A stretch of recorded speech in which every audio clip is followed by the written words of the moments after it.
സങ്കീർത്തനങ്ങൾ അധ്യായം 38. രോഗിയുടെ രോദനം. കർത്താവേ, അങ്ങയുടെ കോപത്തിൽ എന്നെ ശാസിക്കരുതേ, അങ്ങയുടെ ക്രോധത്തിൽ എന്നെ ശിക്ഷിക്കരുതേ. അങ്ങയുടെ അസ്ത്രങ്ങൾ എന്നിൽ ആഞ്ഞു തറച്ചിരിക്കുന്നു, അങ്ങയുടെ കരം എൻ്റെ മേൽ പതിച്ചിരിക്കുന്നു. അങ്ങയുടെ രോഷം മൂലം എൻ്റെ ശരീരത്തിൽ സ്വസ്ഥതയില്ല. എൻ്റെ പാപം നിമിത്തം എൻ്റെ അസ്ഥികളിൽ ആരോഗ്യവുമില്ല.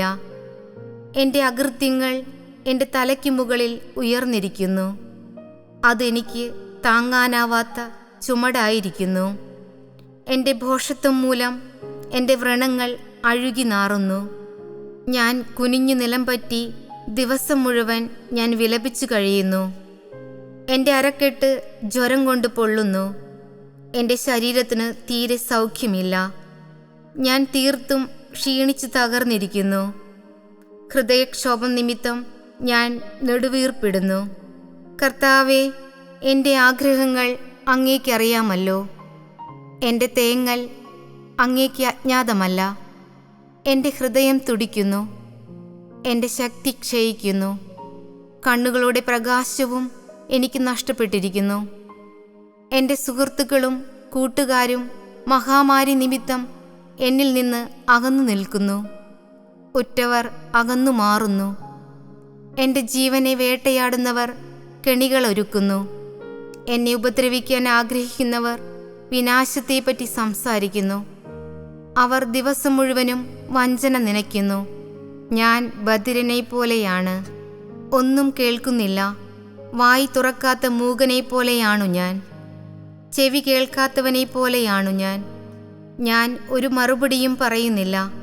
കർത്താവേ, അങ്ങേക്കു വേണ്ടിയാണ് ഞാൻ കാത്തിരിക്കുന്നത്. എൻ്റെ ദൈവമായ കർത്താവേ, അങ്ങാണ് എനിക്ക് ഉത്തരമരുളേണ്ടത്. ഇതാണ് എൻ്റെ പ്രാർത്ഥന. എൻ്റെ കാൽ വഴുതുമ്പോൾ അഹങ്കരിക്കുന്നവർ എന്നെ പ്രതി സന്തോഷിക്കാൻ ഇടയാക്കരുതേ.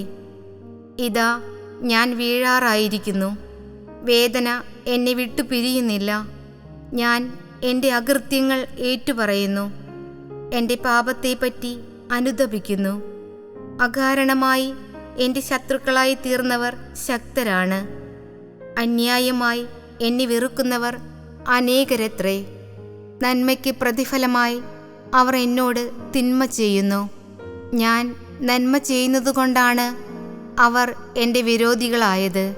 കർത്താവേ, എന്നെ കൈവിടരുതേ. എൻ്റെ ദൈവമേ, എന്നിൽ നിന്ന് അകന്നിരിക്കരുതേ.